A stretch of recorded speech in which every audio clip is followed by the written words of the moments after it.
हांडोरे साहेब समाज कल्याण मंत्री होते, रामदास आठवले साहेब समाज कल्याण मंत्री होते। 1986 पासून अनुसूचित जातीचं उपवर्गीकरण करण्याची मागणी एका समाजाने या राज्यामध्ये केली होती, परंतु हे मर्द समाज कल्याण मंत्री होते ज्यांनी अनुसूचित जातीचं उपवर्गीकरण होऊ दिलं नाही। त्यांचं टाळं वाजवून आपण स्वागत केलं पाहिजे। परंतु एक वेळ घोलप साहेब अशी आली की महाराष्ट्र राज्यामध्ये अनुसूचित जातीचा जेव्हा समाज कल्याण मंत्री नव्हता, त्या काळामध्ये ते कोण होते हे नाव सांगण्याची गरज नाही, परंतु तो समाज कल्याण मंत्री समाज कल्याण खातं त्यांच्याकडे गेल्याबरोबर उपवर्गीकरणाचं षडयंत्र या राज्यामध्ये सुरू झालं। समाज कल्याण विभागाचा प्रधान सचिव बदलला गेला जो बौद्ध समाजाचा होता।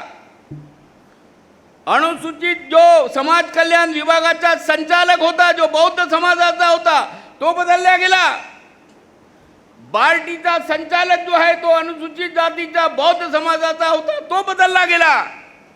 हे तीनही लोक त्या मंत्र्यांच्या काळामध्ये बदलल्या गेले आणि ह्या तीनही ठिकाणी विशिष्ट जातीचे अधिकारी बदलवून एक उपवर्गीकरणाचं मोठं षडयंत्र ह्या महाराष्ट्रामध्ये रचल्या गेलं। हे लक्षात ठेवलं पाहिजे की ह्या अनुसूचित जातींच्या हक्कामध्ये, त्यांच्या अधिकारामध्ये आणि ह्या अनुसूचित जातीमध्ये फूट पाडण्याचं हे फार मोठं षडयंत्र या राज्याने रचलेलं आहे, सरकारने रचलेलं आहे। तुम्ही आम्ही लक्षात ठेवलं पाहिजे आणि म्हणून त्याविरुद्ध आम्हाला लढाई करण्याची आवश्यकता है कि जिंदगी से बढ़कर कोई सजा ही नहीं, जिंदगी से बढ़कर कोई सजा ही नहीं। और क्या जुर्म किया है मुझे पता ही नहीं कि जिंदगी से बढ़कर कोई सजा ही नहीं, और क्या जुर्म किया मुझे पता ही नहीं। अरे इतने हिस्सों में मैं बटा हूं मैं कि मेरे हिस्से में कुछ बचा ही नहीं।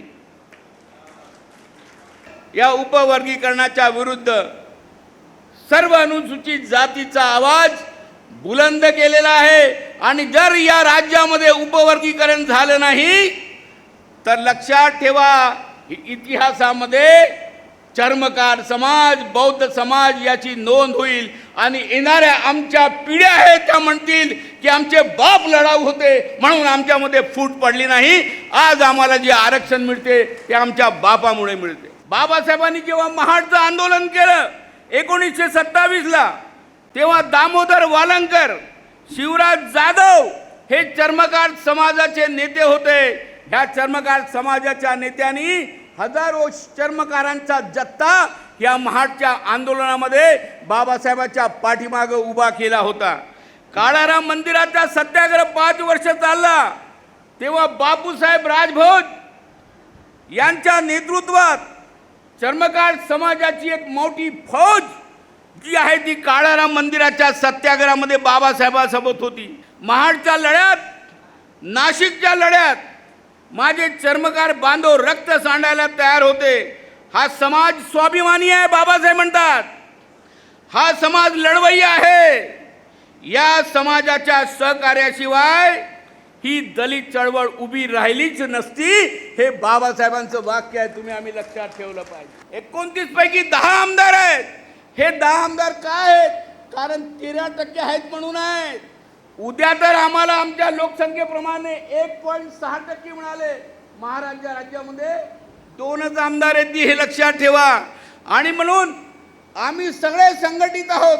तू नाही तू, तू नाही तू, कोणीतरी अनुसूचित जातीचा प्रतिनिधी त्याच्या वाट्याला ह्या जागा येणार आहेत, तुम्ही आम्ही लक्षात ठेवलं पाहिजे। 59 जातीपैकी 58 जातीसाठी महात्मा ज्योतिबा फुले महामंडळ आणि फक्त मांग समाजासाठी अण्णाभाऊ साठे विकास महामंडळ, म्हणजे एका जातीच्या विकासासाठी महात्मा फुले महामंडळाचा बजेट आणि निधी जो आहे तो कमी करून अण्णाभाऊ साठे महामंडळाला डायव्हर्ट करण्यात आलेला आहे। हे आहे शासकीय निधीचं रिडिस्ट्रीब्युशन, हे आहे शासकीय निधीचं पुनर्वाटप। दुसरं की 59 जातीपैकी 58 जातीसाठी बार्टी ही संस्था शासनाने सुरू केली आणि फक्त मांग समाजासाठी 1924 पासून आरटी सुरू केली आणि आरटी सुरू करून त्यांच्या फेलोशिपसाठी स्कॉलरशिपसाठी ह्या बार्टीच्या तरतुदीमधून वेगळी तरतूद आरटीमध्ये करण्यात आलेली आहे. अरे 58 जातीसाठी एक मंडळ आणि एका जातीसाठी दुसरं मंडळ त्यासाठी निधी दिला. हे ह्या राज्यामध्ये रिडिस्ट्रीब्युशनच आहे, संसाधनाचं वाटपच आहे आणि हे संसाधनाचं वाटप शासनाने केलेलं आहे. हे मनुस्मृतीने ठरवलं होतं की कोणी काय शिकायचं, शास्त्र कोणी शिकायचे, शस्त्र कोणी शिकायचे, जोडे कोणी शिवायचे, झाडू कोणी मारायचं, मेलेले जनावर कोणी उठायचे, हे मनुस्मृतीने शिकवलं होतं आणि म्हणून त्याप्रमाणे आम्ही काम केलं. आज मनुस्मृतीचे रखवालदार या राज्यामध्ये बसलेले आहे. हे रखवालदार म्हणतात, हे ठरवतात की मातंगांना किती आरक्षण द्यायचं, चांभारांना किती आरक्षण द्यायचं, महारांना किती आरक्षण द्यायचं. म्हणजे पूर्वी मनुस्मृती ठरवायची, ते आता मनुस्मृतीचे रखवालदार ठरवत आहेत. आणि म्हणून मनुस्मृती ही दुसऱ्या मार्गानं, मागच्या पावलानं तुमच्या घरामध्ये येत आहे. हे तुमच्यासाठी धोक्याची सूचना आहे, तुम्ही आम्ही लक्षात ठेवलं पाहिजे. तर अनुसूचित जातीच्या संपूर्ण घटनादत्त हक्काचा प्रश्न आलाय आणि या हक्कासाठी तुम्हाला लढावं लागेल. खुल्या वर्गवारीत तुमची एंट्री बंद करण्याचा प्रयत्न सुरू झाला, केली त्यांनी. एक शासनाचा GR काढला, सरळ सेवेमध्ये क्लास 1 क्लास 2 ची भरती बंद केली. अरे उपवर्गीकरण करून जर जागा शिल्लक राहणार नसतील तर आमचे लोक जाणार कुठे. आणि म्हणून हे तुम्ही लक्षात ठेवा, हे फार मोठे षडयंत्र आहे, हे फार मोठं कारस्थान आहे. हे एका जातीविरुद्ध नाही तर या देशातील समस्त अनुसूचित जातीविरुद्ध आहे. आणि म्हणून तुमचा लढा जो आहे तो अनुसूचित जातीच्या हक्कासाठी, अनुसूचित जमातीसाठी, वंचित समाजासाठी असलाच पाहिजे, भारतीय राज्यघटनेच्या रक्षणासाठी असला पाहिजे. ह्या लढ्यासाठी आपण सामील व्हावं हे आवाहन करण्यासाठी मी या ठिकाणी आलो आहे. ज्या महामानवांनी जनावरांपेक्षाही हीन लेखलेल्या अस्पृश्यांना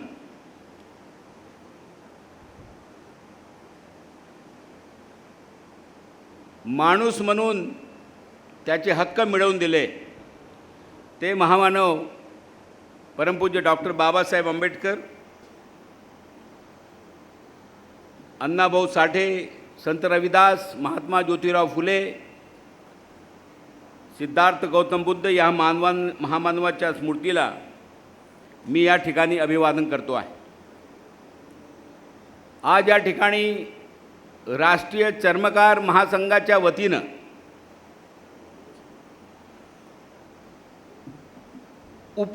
उपवर्गीकरणाविरुद्ध एक एल्गार पुकारण्यासाठी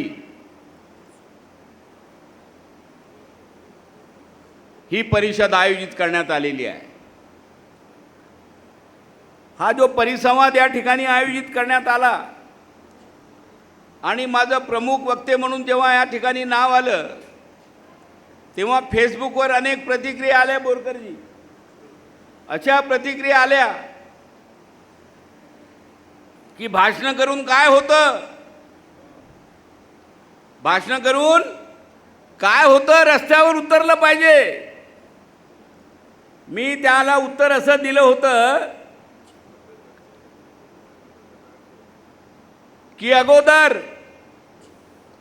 भाषणानी, विचारांनी माणसाच्या खोपड्या पेटवाव्या लागतात आणि एकदा खोपड्या पेटल्या की झोपड्या आपोआप पेटतात, हे लक्षात ठेवलं पाहिजे. आणि म्हणून ह्या परिसंवादाची आणि परिषदेची आवश्यकता आहे. लॉर्ड बुद्धा टीव्ही आणि राजकुमार बडोले फाउंडेशननी पूर्ण महाराष्ट्रामध्ये जो परिसंवाद आणि जे विचार मंथन आयोजित केलं, त्या विचार मंथनाने या महाराष्ट्रातील 59 जातीच्या खोपड्या ह्या पेटलेल्या आहेत, हे आपण लक्षात ठेवलं पाहिजे. आणि म्हणून ह्या खोपड्या पेटल्या असल्यामुळे झोपड्यात राहणारे 59 जातीचे लोक आता रस्त्यावर उतरलेले आहेत आणि म्हणून परिसंवादाला आणि विचार मंथनाची या देशामध्ये गरज आहे. तुम्ही आम्ही लक्षात ठेवलं पाहिजे. मी या ठिकाणी उल्लेख करेल आजच्या कार्यक्रमाचे प्रमुख अतिथी माजी समाज कल्याण मंत्री बबनरावजी घोलप, दुसरे समाज कल्याण मंत्री माजी समाज कल्याण मंत्री राजकुमार बडोले साहेब, हांडोरे साहेब समाज कल्याण मंत्री होते, रामदास आठवले साहेब समाज कल्याण मंत्री होते.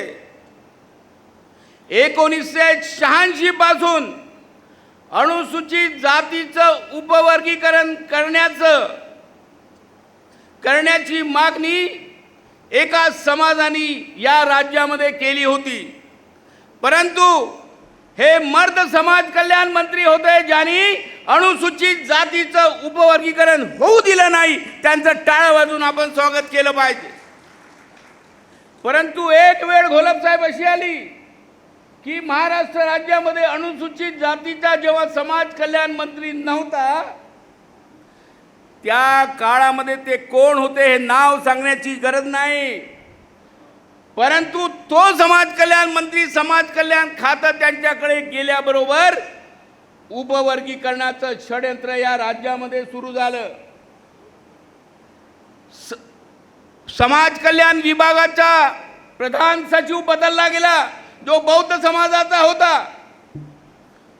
अनुसूचित जो समाज कल्याण विभागाचा संचालक होता जो बौद्ध समाजाचा होता तो बदलला गेला.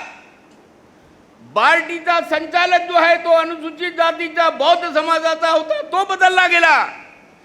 हे तीनही लोक त्या मंत्र्यांच्या काळामध्ये बदलल्या गेले आणि ह्या तीनही ठिकाणी विशिष्ट जातीचे अधिकारी बदलवून एक उपवर्गीकरणाचं मोठं षड्यंत्र ह्या महाराष्ट्रामध्ये रचल्या गेलं हे लक्षात ठेवलं पाहिजे. आणि म्हणून हे तीनही अधिकारी बदलून ज्या मंत्र्यांच्या काळामध्ये हे घडलेलं आहे त्याचा अर्थ असा होतो की ह्या अनुसूचित जातींच्या हक्कामध्ये त्यांच्या अधिकारामध्ये आणि ह्या अनुसूचित जातीमध्ये फूट पाडण्याचं हे फार मोठं षड्यंत्र या राज्याने रचलेलं आहे, सरकारने रचलेलं आहे. तुम्ही आम्ही लक्षात ठेवलं पाहिजे. आणि म्हणून त्याविरुद्ध तुम्हा आम्हाला लढाई करण्याची आवश्यकता आहे. किती तुकडे करतात.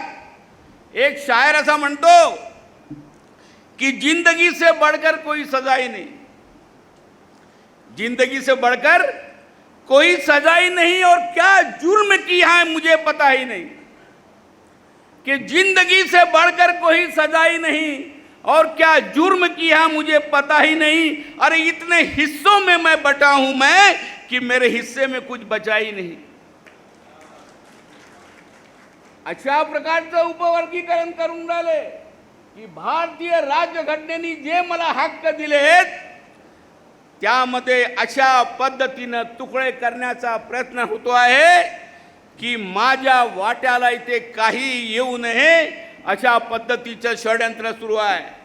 आणि म्हणून या षड्यंत्राविरुद्ध मी अभिनंदन करेल राष्ट्रीय चर्मकार समाजाचं, मी अभिनंदन करेल घोलप साहेबांचं, मी अभिनंदन करतो आमचे मित्र गणेश बोरकर यांचं की त्यांनी या उपवर्गीकरणाच्या विरुद्ध असणाऱ्या सगळे तमाम जाती ज्या आहेत त्यांची एकजूट करून आज या उपवर्गीकरणाच्या विरुद्ध सर्व अनुसूचित जातीचा आवाज बुलंद केलेला आहे. आणि जर या राज्यामध्ये उपवर्गीकरण झालं नाही तर लक्षात ठेवा इतिहासामध्ये चर्मकार समाज बौद्ध समाज याची नोंद होईल आणि येणाऱ्या आमच्या पिढ्या आहेत त्या म्हणतील की आमचे बाप लढाऊ होते म्हणून आमच्यामध्ये फूट पडली नाही.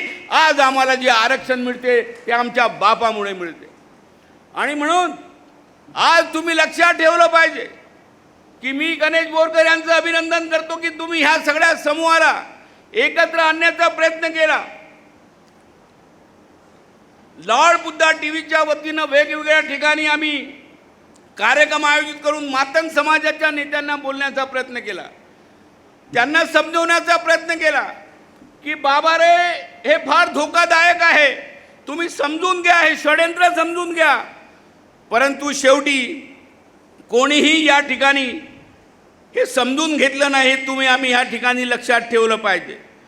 आणि त्यामुळे आज आपल्यापुढे हे जे प्रश्न या ठिकाणी निर्माण झालेले आहेत की आज उपवर्गीकरणासाठी आज आपल्याला लढा उतरावा लागून राहिला. मी चर्मकार समाजाचं या ठिकाणी अभिनंदन करतो आहे की डॉक्टर बाबासाहेब हयात असताना बाबासाहेबांच्या संपूर्ण लढ्यामध्ये हा चर्मकार समाज अत्यंत पुढाकाराने पुढे होता, हे मी या ठिकाणी आवर्जून सांगू इच्छितो. 1948 जेव्हा बाबासाहेब बॅरिस्टर होऊन भारतामध्ये आले आणि मुंबईला जेव्हा राहायला जागा शोधायला लागले, तेव्हा बाबासाहेबाला राहायला जागा मिळत नव्हती. तेव्हा परळमध्ये त्यावेळेचे जे समाज सुधारक होते विठ्ठलराव प्रभू वालंकर यांनी परळमधल्या आपल्या चाळीमध्ये पहिल्यांदा बाबासाहेब आंबेडकरांना राहायला जागा दिली. हे तुम्ही आम्ही लक्षात ठेवलं पाहिजे. आणि ते विटाळ विध्वंसक नावाचं मासिक काढत होते आणि बाबासाहेबांच्या वैचारिक पाठिंबा त्यांना होता. बाबासाहेबांनी जेव्हा महाडचं आंदोलन केलं 1927ला, तेव्हा दामोदर वालंकर, शिवराज जाधव हे चर्मकार समाजाचे नेते होते. ह्या चर्मकार समाजाच्या नेत्यांनी हजारो चर्मकारांचा जत्था या महाडच्या आंदोलनामध्ये बाबासाहेबांच्या पाठीमागे उभा केला होता. काळाराम मंदिराचा सत्याग्रह 5 वर्ष चालला, तेव्हा बापूसाहेब राजभोज यांच्या नेतृत्वात चर्मकार समाजाची एक मोठी फौज जी आहे ती काळाराम मंदिराच्या सत्याग्रहामध्ये बाबासाहेबांसोबत होती. आणि मोठ्या प्रमाणामध्ये पुणे परिसरामध्ये चर्मकार समाज राहतो. जेव्हा ह्या समाजाला पुणे पर्वती देवळामध्ये प्रवेश नव्हता, तेव्हा ते आंदोलन जे आहे पार्वती मंदिरामध्ये प्रवेशाचा सत्याग्रह बाबासाहेबांनी उभा केला. तो केवळ चर्मकार बांधव हजारोच्या संख्येने त्या चळवळीमध्ये सामील झाले होते. आणि लक्षात ठेवा 1930 साली जेव्हा बाबासाहेब आंबेडकरांनी जेव्हा स्वतंत्र मजूर पक्षाची स्थापना केली, तेव्हा हा जो चर्मकार मजूर जो होता मुंबईचा, तो 90% मजूर बाबासाहेब आंबेडकरांच्या स्वतंत्र मजूर पक्षामध्ये सामील झाला. हे तुम्ही आम्ही लक्षात ठेवलं पाहिजे. आणि बाबासाहेबांनी जेव्हा पहिली शेड्यूल कास्ट फेडरेशन काढली, त्या शेड्यूल कास्ट फेडरेशनच्या मुंबईचा पहिला अध्यक्ष बाबासाहेबांनी कुणाला केलं असेल तर ते बापूसाहेब राजभोज ह्या चांभार कम्युनिटीच्या व्यक्तींना केलं होतं. हे तुम्ही आम्ही लक्षात ठेवलं पाहिजे. आणि म्हणून एवढंच नव्हे तर 1937ला जेव्हा स्वतंत्र मजूर पक्षाच्या वतीने मुंबईला निवडणुका झाल्या, तेव्हा त्या निवडणुकीमध्ये स्वतंत्र मजूर पक्षाचे उमेदवार होते दामोदरराव वालंकर. चर्मकार समाजाचा पहिला आमदार जो आहे तो 1937ला स्वतंत्र मजूर पक्षाच्या वतीने निवडून आला होता. हे तुम्ही आम्ही लक्षात ठेवलं पाहिजे. आणि म्हणून ही समस्त लढाई जर आपण पाहिली घोलप साहेब, तर बाबासाहेब आंबेडकरांच्या मुवमेंटमध्ये, त्यांच्या चळवळीमध्ये, मग तो महाडचा सत्याग्रह असो, काळाराम मंदिराचा सत्याग्रह असो, स्वतंत्र मजूर पक्ष असो, ह्या संपूर्ण सत्याग्रहामध्ये चर्मकार समाज हा बाबासाहेब आंबेडकरांच्या पाठीमागे उभा होता. आणि मुंबईला जी एक चर्मकार परिषद आयोजित करण्यात आली होती 25 डिसेंबर 1937ला, त्या चर्मकार परिषदेमध्ये बाबासाहेबांचं भाषण ऐतिहासिक होतं. बाबासाहेब काय म्हणतात की चर्मकार समाज हा माझ्या पाठीमागे खंबीरपणे उभा राहिला. हे बाबासाहेबांचं वाक्य आहे बघा. महाडच्या लढ्यात, नाशिकच्या लढ्यात माझे चर्मकार बांधव रक्त सांडायला तयार होते. हा समाज स्वाभिमानी आहे बाबासाहेब म्हणतात. हा समाज लढवय्या आहे. या समाजाच्या सहकार्याशिवाय ही दलित चळवळ उभी राहिलीच नसती. हे बाबासाहेबांचं वाक्य आहे, तुम्ही आम्ही लक्षात ठेवलं पाहिजे. आणि म्हणून बाबासाहेब ज्याला लढवय्या समाज, स्वाभिमानी समाज, एकनिष्ठ समाज अशा पद्धतीचं सर्टिफिकेट बाबासाहेब त्या परिषदेमध्ये देतात. आणि बाबासाहेब गेल्यानंतर आज ही बाबासाहेब आंबेडकरांची संपूर्ण ही जी पिढी जी आहे, आज जर रिझर्वेशनवर आघात होत असेल गोलब साहेब, तर तो बाबासाहेब आंबेडकरांवर आघात होतो. आणि जी आमची पिढी बाबासाहेबांच्या पाठीमागे उभी होती, ती आता उपवर्गीकरणासाठी ही संपूर्ण चर्मकार समाजाची पिढी आणि नेते आणि समाज आणि संघटना या लढ्यामध्ये आम्हाला उभी करावी लागेल. आणि पुन्हा या देशाच्या मनुवादाला तुम्हाला उत्तर द्यावं लागेल की आम्ही विभागलेलो नाहीत, आम्ही एकजूट आहोत. बाबासाहेबांच्या नावासाठी, संविधानासाठी आणि या देशातल्या तमाम वंचित वर्गाच्या हक्कासाठी आम्ही सगळे एका ठिकाणी आहोत. हे चित्र, हा संदेश तुम्हाला या ठिकाणी द्यावा लागेल. आणि म्हणून ही आजची परिषद जी आहे, ही परिषद ही फार ऐतिहासिक परिषद आहे, आपण लक्षात ठेवलं पाहिजे. आमचे मित्र वाघ साहेबांनी या ठिकाणी चांगला उल्लेख केला की जर उपवर्गीकरण झालं तर प्रत्येक समाजाचं काय नुकसान होणार आहे, फार चांगल्या पद्धतीनं मांडलं. आमचे मित्र आहेत, दुपारी त्यांनी एक पुस्तक काढली, त्यांनी सर्वेक्षण केलं पूर्ण महाराष्ट्राचं की विकासांचा जो पूर्णांक आहे तो सर्वात जास्त कुणाचा आहे. आम्हाला आनंदाची बाब आहे की चर्मकार समाजाचा जो विकासाचा जो अंक आहे तो या महाराष्ट्रामध्ये 0.941 आहे. त्याच्यानंतर खाटीक समाजाचा आहे 925 आणि त्यानंतर महार समाजाचा आहे 920. सगळ्यात जास्त प्रगतीचा उच्चांक महाराष्ट्रामध्ये हा चर्मकार समाजाचा आहे. हे आमच्या सगळ्या अनुसूचित जातीसाठी ही अभिमानाची बाब आहे, तुम्ही आम्ही लक्षात ठेवलं पाहिजे. अरे जो समाज तुमच्या आयुष्यभर तुमच्या पायातले जोडे शिवत होता, आज तो तुमच्या डोक्यावर टोपी घालून सर्वोच्च स्थान प्राप्त करू शकतो, हे डॉक्टर बाबासाहेब आंबेडकरांच्या विचाराचा विजय आहे. हे तुम्ही आम्ही लक्षात ठेवलं पाहिजे. आणि म्हणून ही प्रगती आम्ही ह्यासाठी करू शकलो की 13% आरक्षण होतं. जर आम्हाला आमच्या लोकसंख्येप्रमाणे आरक्षण असतं तर आम्ही आपली प्रगती करू शकलो नसतो. आज आमचे 29 पैकी किती आमदार आहेत? 29 पैकी 10 आमदार आहेत. हे 10 आमदार काय आहेत? कारण 13% आहेत म्हणून आहेत. उद्या तर आम्हाला आमच्या लोकसंख्येप्रमाणे 1.6% मिळाले. महाराष्ट्र राज्यामध्ये 2च आमदार आहेत, हे लक्षात ठेवा. आणि म्हणून आम्ही सगळे संघटित आहोत. तू नाही तू, तू नाही तू, कोणीतरी अनुसूचित जातीचा प्रतिनिधी त्याच्या वाट्याला ह्या जागा येणार आहेत, ते तुम्ही आम्ही लक्षात ठेवलं पाहिजे. आणि म्हणून आज शासकीय सेवेमध्ये जर आम्हाला 13% प्रमाणे जर चांभार समाजाची संख्या जी 13% मध्ये 1.3% आहे, जर उद्या वर्गीकरण झालं आणि शासकीय नोकऱ्याचं वाटप झालं तर आपण लक्षात ठेवा, जेव्हा रोस्टर बनेल तेव्हा हे दिसेल की 1.3% जे आहे ते आरक्षण चांभार समाजाचं ऑलरेडी भरलेलं आहे. आणि जर रोस्टरमध्ये सगळ्याच्या जागा जर भरल्या असतील तर उपवर्गीकरणामध्ये तुमच्या कोणत्याही जागा शिल्लक राहणार नाही. आणि कोणत्याही जागा शिल्लक राहणार नसेल आणि अनुशेष नसेल तर येत्या 10 वर्षामध्ये चर्मकार बांधवांच्या कोणत्याही मुलांना आणि पिढ्यांना नोकरी मिळणार नाही, हे तुम्ही आम्ही लक्षात ठेवलं पाहिजे.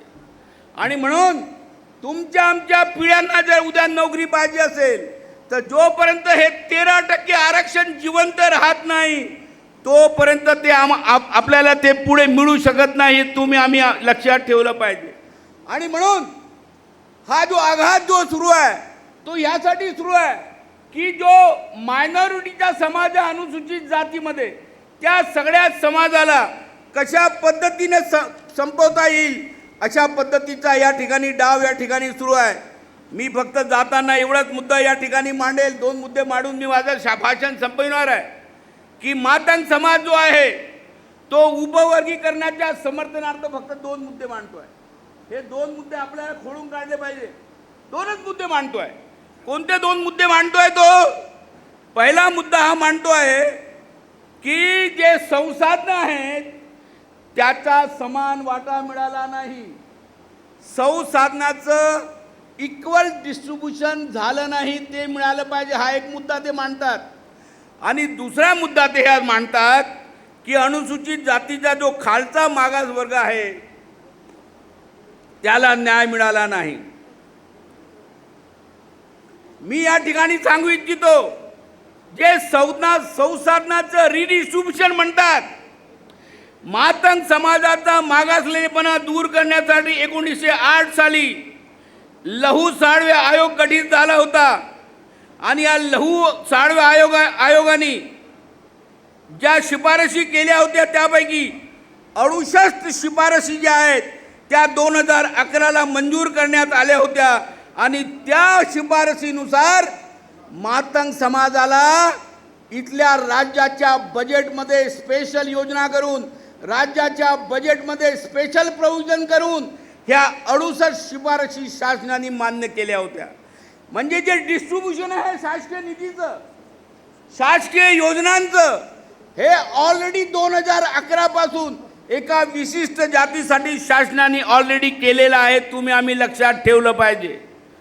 59 जातीपैकी 58 जातीसाठी महात्मा ज्योतिबा फुले महामंडळ आणि फक्त मांग समाजासाठी अण्णाभाऊ साठे विकास महामंडळ, म्हणजे एका जातीच्या विकासासाठी महात्मा फुले महामंडळाचा बजेट आणि निधी जो आहे तो कमी करून अण्णाभाऊ साठे महामंडळाला डायव्हर्ट करण्यात आलेला आहे.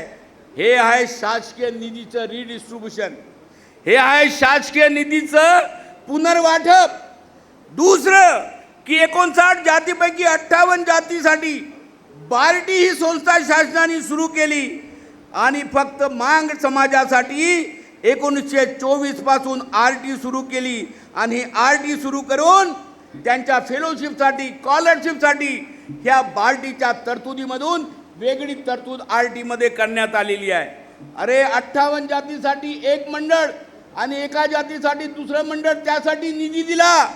हे ह्या राज्यामध्ये रिडिस्ट्रीब्युशनच आहे, संसाधनाचं वाटपच आहे. आणि हे संसाधनाचं वाटप शासनाने केलेलं आहे. आणि म्हणून तुम्ही जर म्हणाल की राज्यामध्ये संसाधनाचं वाटप झालं नाही आणि म्हणून उपवर्गीकरण पाहिजे, हा तुम्ही जो केलेला जो आरोप आहे, ही मागणी आहे, ही न्यायोचित नाही, ही जस्टिफाय नाही. हे आम्ही लक्षात ठेवलं पाहिजे. ही मागणी का पूर्ण केली शासनाने? तर वाघ यांनी आपल्या भाषणामध्ये सांगितलेलं आहे की इतर राज्यामध्ये उपवर्गीकरण आहे, तुम्हाला आम्ही देणार नाही, कारण तुमची संख्या जी आहे फक्त 2% आहे 13%मध्ये. तुमच्या उत्थानासाठी तुम्हाला काय काय पाहिजे ते मागा, आम्ही ते तुम्हाला देतो. म्हणून अण्णाभाऊ साठे विकास महामंडळ दिलं, म्हणून त्यांना RT दिलं, म्हणून त्यांच्या 58 योजना ज्या आहेत, शिफारशी आहेत, त्या मान्य केल्या, परंतु उपवर्गीकरणाचं मान्य केलं नाही. आणि म्हणून तुम्ही शासनाशी हा समझोता केला होता की वेगळे रिझर्वेशन शिवाय दुसरं तुम्हाला काय पाहिजे हे सगळं शासनाने तुम्हाला दिलं होतं. आता ते दिल्यानंतर तुम्ही आता म्हणता सुप्रीम कोर्टाने निर्णय दिल्याबरोबर की आता आम्हाला उपवर्गीकरण द्या.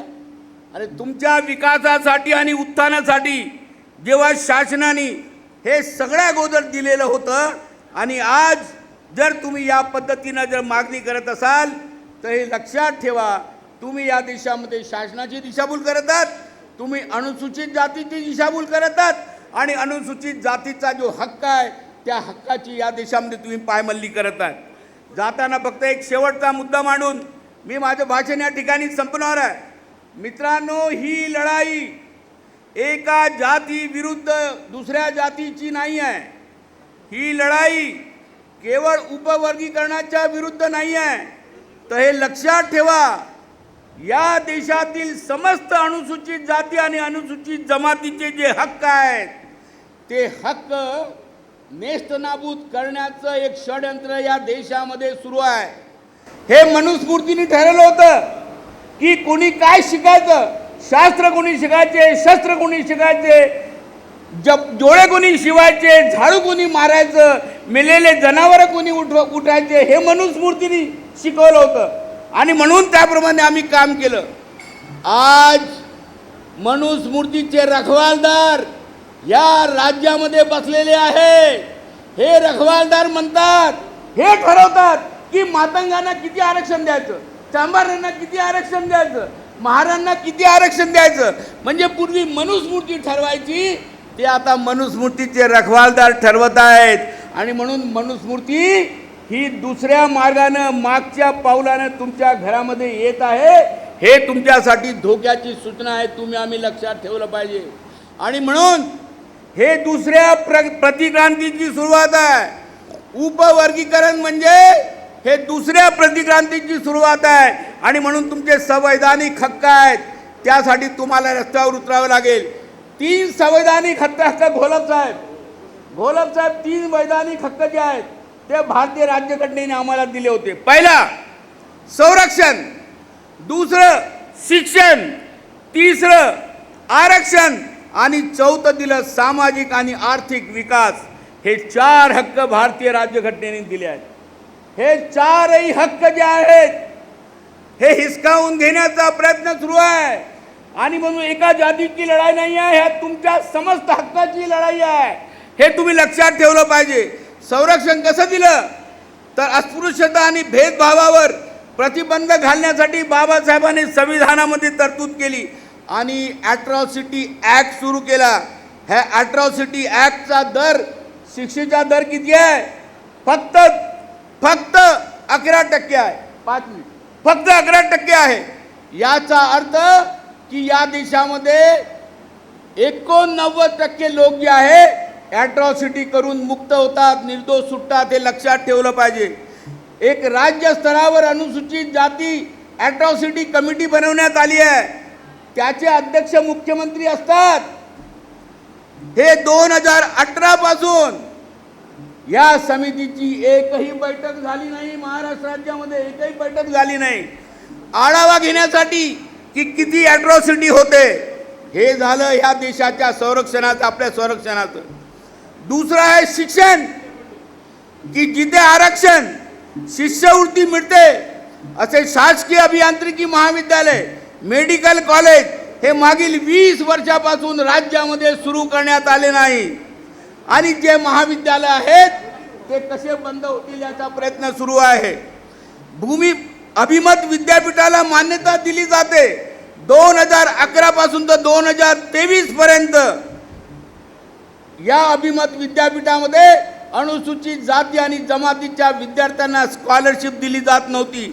2021ला सर्वोच्च न्यायालयाने निर्णय दिला, तेव्हा शासनाने परिपत्र काढलं. म्हणजे जवळपास 11 वर्ष स्कॉलरशिप दिली नाही. युनिव्हर्सिटी ग्रँट कमिशननी ST विद्यार्थ्याच्या remedial coaching centre, Rajiv Gandhi fellowship ह्या योजना बंद केलेल्या आहेत. महाराष्ट्रामध्ये परदेशी शिक्षण योजनेमध्ये 75 विद्यार्थ्यांची संख्या जी आहे ती मध्ये बडोले साहेबांनी वाढवली होती, ती 5 वर्षापासून कायम आहे. तिथे फक्त 8 लक्ष ही उत्पन्न मर्यादा घातली. म्हणजे 75 पैकी मागच्या 2 वर्षामध्ये फक्त 34 विद्यार्थी गेले आणि बाकी जागा शिल्लक राहिलेल्या आहेत. हे तुम्ही आम्ही लक्षात ठेवलं पाहिजे. मागच्या 3 वर्षापासून अनुसूचित जातीच्या विद्यार्थ्यांना स्कॉलरशिप नाही. फ्रीशिप योजना बंद केली. जेई, नीट, क्लॅट प्रवेश परीक्षेमध्ये 1 ते 1.5 लाख खर्च होतो. ही स्थिती आहे.